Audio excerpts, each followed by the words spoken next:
Beginning of 2026 is looking just like the beginning of 2025 did in terms of housing activity. How's it going, guys? I'm Christopher McGee. I'm the owner of Halcyon Real Estate, affiliated with the Keller Williams Utah Market Center. Today is February 9th, 2026, and this is the housing market update I give for Utah every Monday. Let's dive right in. Here's where things are in the Utah housing market. As of the 9th of February 2026, our current inventory stands at 10,645.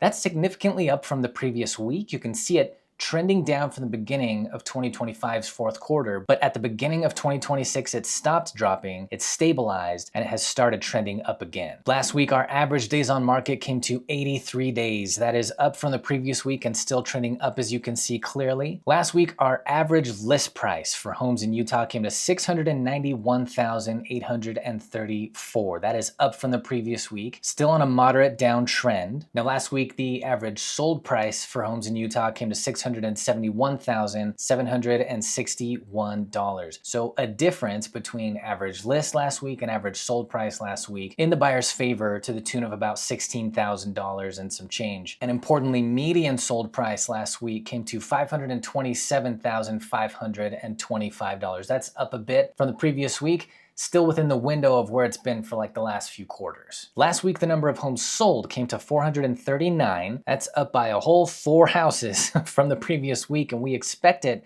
to start coming up a little stronger based on the trend of homes currently under contract. And currently under contract, we have 4,907 homes. That is up by another 200 from the previous week. More home buyers are coming out. Last week, the number of price reductions that were had on homes actively on the market came to 868. That is up from the previous week.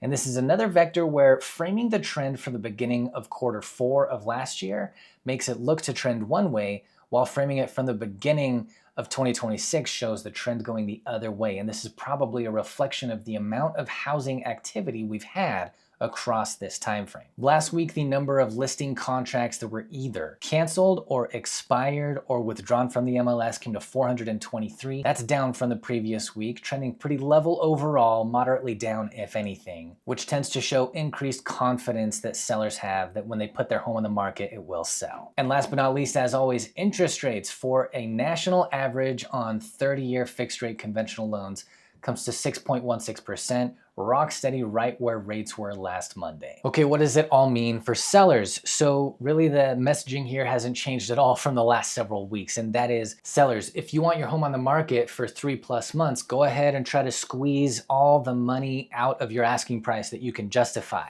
If you don't want to do that, if you want your home sold in better time, go ahead and don't leave money on the table. Use the data of what the market is looking like in your specific neighborhood, and then price your asking price immediately in front of the direction the market is going, which right now is moderately down. And buyers, again, just be ready to deal with more competition as more buyers come out, and especially for conservatively priced, well taken care of homes. Remember that when we take a bird's eye view, we zoom out, and we get kind of a low resolution idea of what Utah overall looks like as a housing market, this market is leaning in your favor. But when we go into a zoomed in, higher resolution look at a specific home for specific neighborhoods, if the home has been priced conservatively and well taken care of, you are probably looking at multiple offer scenarios. Not 50 offers, but 2, 3, 4, maybe 5 or 6. And that is it for this week. So if you have any questions about any of that data, feel free to hit me in the comments. I'm always happy to respond. If you or anybody you know is looking to move here in Utah, especially in Davis County, Salt Lake County, or Utah County, I hope you're comfortable reaching out to me in the comments, and my contact info, my phone number is always there. You can reach out to me directly. I'm gonna be happy to help. And as always, if this is the kind of data you want your head wrapped around, you will not do better than to hit that subscribe and stay up on it with me from week to week. Thanks for watching this week, guys. That's it. Have a good one. Bye-bye, bye-bye.